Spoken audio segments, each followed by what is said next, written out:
Buen día, hoy vamos a ver motores de corriente continua. Como hay una amplia variedad de motores, vamos a ir conociendo primero los de continua. Un motor de corriente continua está formado por imán permanente y un rotor bobinado. Al aplicarle tensión al rotor bobinado, se provocará un magnetismo que se rechazará con los imanes permanentes. Eso hará que el rotor gire. Los motores de continua son muy usados, ya que al aplicarle tensión o invertirle la polaridad de la corriente continua, yo invierto el sentido de giro. Entonces, con un simple llave inversora, yo puedo hacer que gire hacia un lado o hacia el otro. Esa es la versatilidad que tiene un motor de corriente continua. En este caso está, si lo miramos de frente, acá estaría la polea. Este motor está girando en sentido antihorario. Como dijimos, al invertir la polaridad, invertir positivo por negativo, el motor va a girar en sentido horario. Esto es muy útil para montones de máquinas donde yo tengo que invertir constantemente el sentido de giro. En este caso, el motor de corriente continua, en vez de aplicarle tensión al rotor, yo lo único que estoy haciendo es mover el rotor, en este caso con una hélice eólico, y al tener imán permanente va a generar una corriente en el rotor.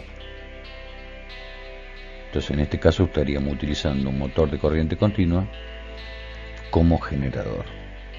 La diferencia entre motor y generador: el motor le aplico una tensión y obtendré un movimiento, y en el caso del generador le aplico un movimiento y tendré una corriente eléctrica. No se olviden que el motor va a generar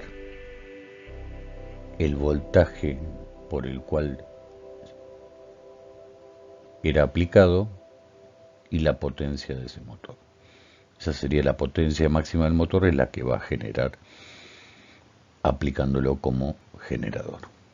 Otra de las ventajas que tiene el motor de corriente continua, que yo, poniendo en serie un reóstato o una resistencia variable, yo puedo modificar su velocidad. Es muy sencillo modificar su velocidad con el reóstato.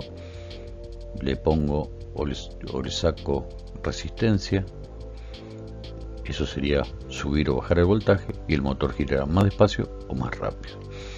Son todos beneficios que tiene el motor de continua, que el de alterna recién ahora, o hace un par de años, podemos controlar su velocidad sencillamente.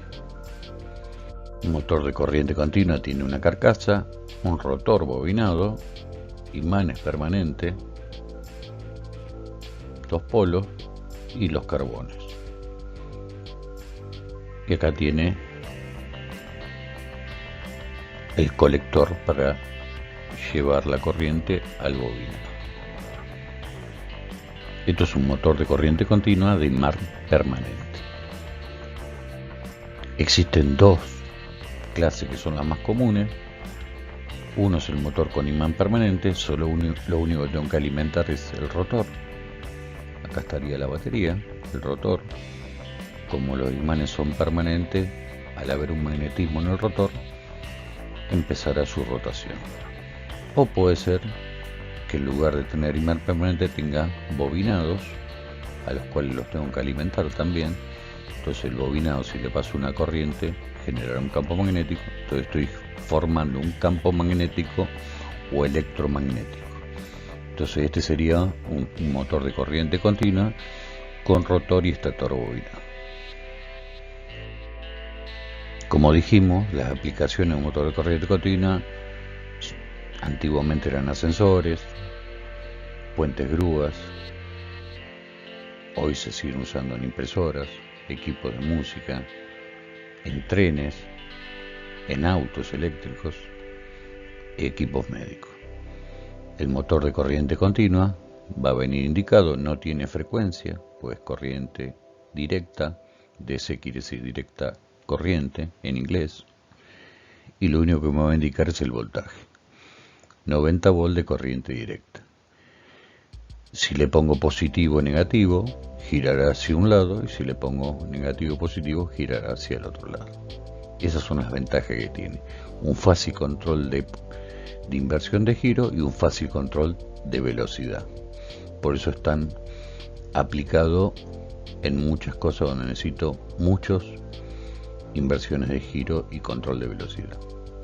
En esta etapa vemos motores continuos para después pasar a los de corriente alterna, que son un poquito más complejos.